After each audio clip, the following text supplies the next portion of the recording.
Xander.exe here. The Wall Street Journal cares about PewDiePie. And yes, you heard that correctly. They do care about PewDiePie, despite what you might think. But not him as a person, just him as his brand name. That's all. They cared about him so much that they slandered his brand name, his network, and his career for a profit. Let's just take a look at the headline of this article real quick. Disney severs ties with YouTube star PewDiePie after anti-Semitic posts.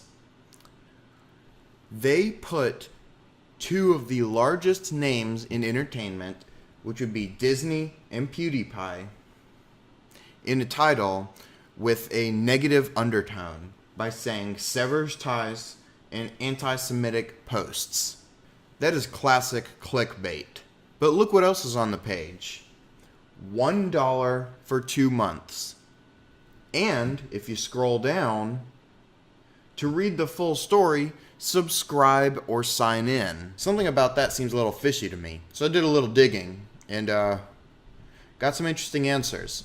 The Wall Street Journal is dying as a company. Their stocks have been dropping unsteadily over the past couple years. Just look at this graph.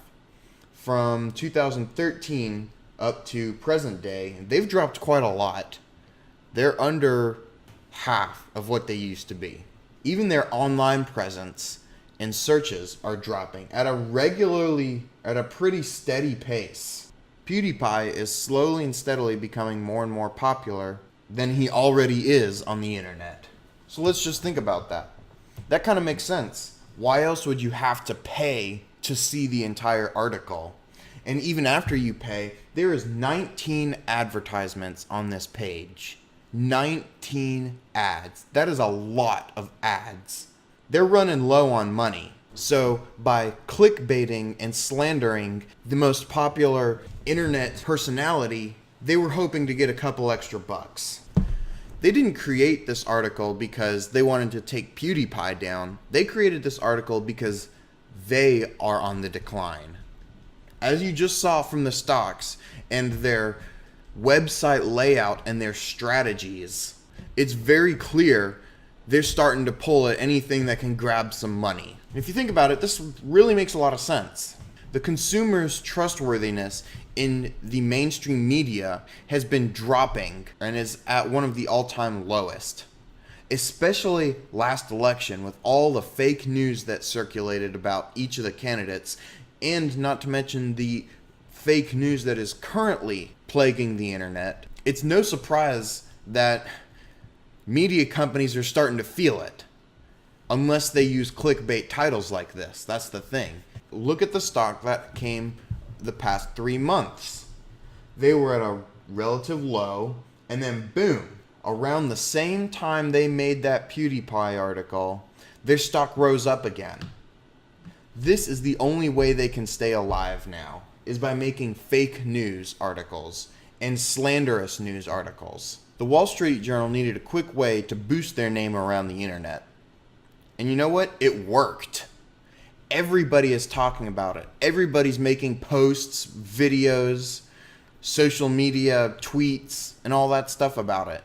They have successfully tied their brand name with the most successful online internet personality. They did that so successfully that even if you type in the words PewDiePie into Google, the top 3 articles are about the topic that the Wall Street Journal covered.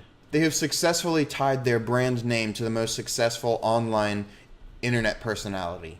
Props to them, despite it being kind of scummy. Look at all that free advertising that they have gotten. And you know it worked because their stock rose. It doesn't matter if what they did was wrong, because they're only after money. There's no good money and bad money. There's just money. And the internet fell right into their trap. There's a saying that all publicity is good publicity, and instances like this only prove it. MatPat from The Game Theorist has made some awesome videos about branding and marketing, and I highly recommend you go check them out. I'll put the links in the description, so I would definitely recommend it. He can explain that concept a lot better than I can. But to simplify it, PewDiePie is a name that gets clicks, and anger is the most responsive of all our emotions. We're more likely to share an article we make that makes us angry. Those shares turn into profits, as you can see by their stock price. Now, how do we combat something like this? How do we combat a media system that works on lies and headlines? And it's simple. You stop talking about it. You stop clicking on it, and you stop sharing it. Stop making videos about it. Every time you talk about it with one of your friends, you're imprinting that brand's name into another person's head. You're advertising for them for free. So don't click on their links. Don't talk about it with your friends. Just don't even react to it. Because that's what they want you to do. That's what they're trying to get you to do. And if you do it, you're only teaching them that's okay. Doesn't matter if what they're saying is right or if you're going to correct them. If you go to that link or talk about it with your friends, you're just teaching them that what they're doing is okay and they can keep doing it. If we don't give them our attention, they don't get our money, they don't get paid, and they die out as a company or they change their content. That's the only thing it can do. I'm no professional, and I'm making these opinions and theories based off of the data that I have found. If you have any other data that I might have missed, any other conclusions that you might have drawn, please share it in the comments because I'll be reading every comment. Thanks for watching, guys. Hope you enjoyed it. Make sure to subscribe and check out those links in the description. I'll see you guys next time. As always, have a great day.